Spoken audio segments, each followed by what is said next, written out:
But let's say your work is doing something like you're doing, mathematical research. Fuck, complicated shit that requires you to have to be comfortable enough to where you can sit and think overly so about it. Yeah. How do you prevent yourself from overcomplicating things that might not be good to overcomplicate? And, complicating things in the right direction and simplifying things in the right direction.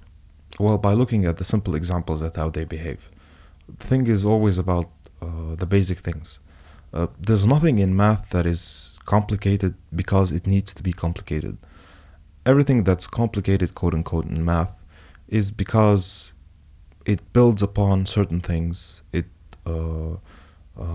happens to contain many concepts, but it's not because it needs to be complicated.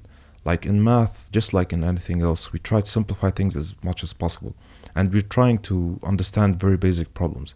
I think most people don't understand that math really deals with easy stuff. One of the most interesting problems in math, which is still unsolved, is called the Goldbach conjecture. It tells you that any number that is greater than 2 is the sum of two prime numbers. Okay, so what does that mean exactly?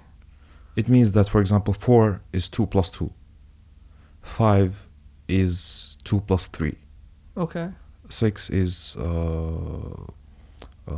3 plus 3. They are the sum of prime numbers.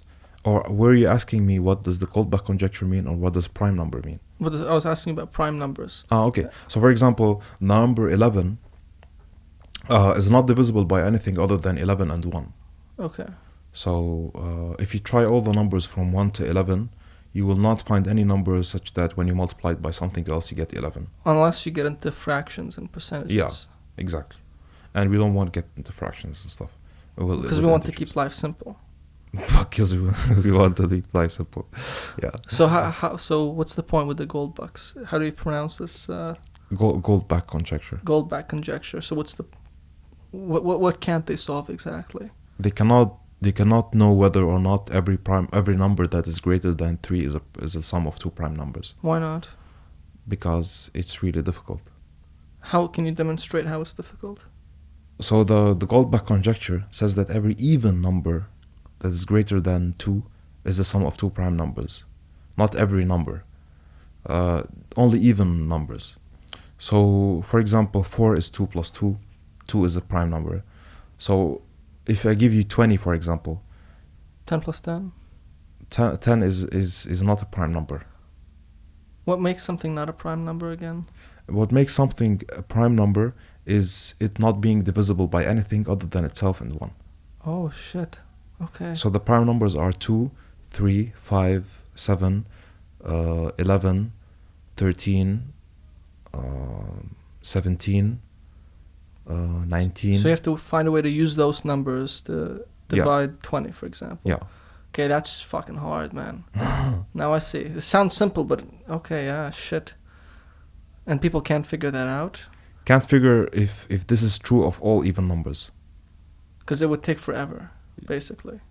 Or if you want to understand, so you could make it into a statement about even numbers that look like 2 times something, and then you can make it into a formal statement. But the problem is that prime numbers do not have a pattern. Like there's no formula that gives you the nth prime number. There's a formula that gives you the nth even number, for example. That is 2 times n. Because every even numbers are things that are multiples of 2. So it's a problem that's very easy to state, but it's so difficult to prove. It's not actually proven. It's a conjecture. It might be false. Is that scary? Is that scary knowing that? Yeah, it is so scary. What scares you about that? It scares me because it could the way it is true for the first like billions of numbers, and it could be untrue at the same time. Just makes me scared because of the amount of assumptions that we could be doing in our daily lives that are invalid.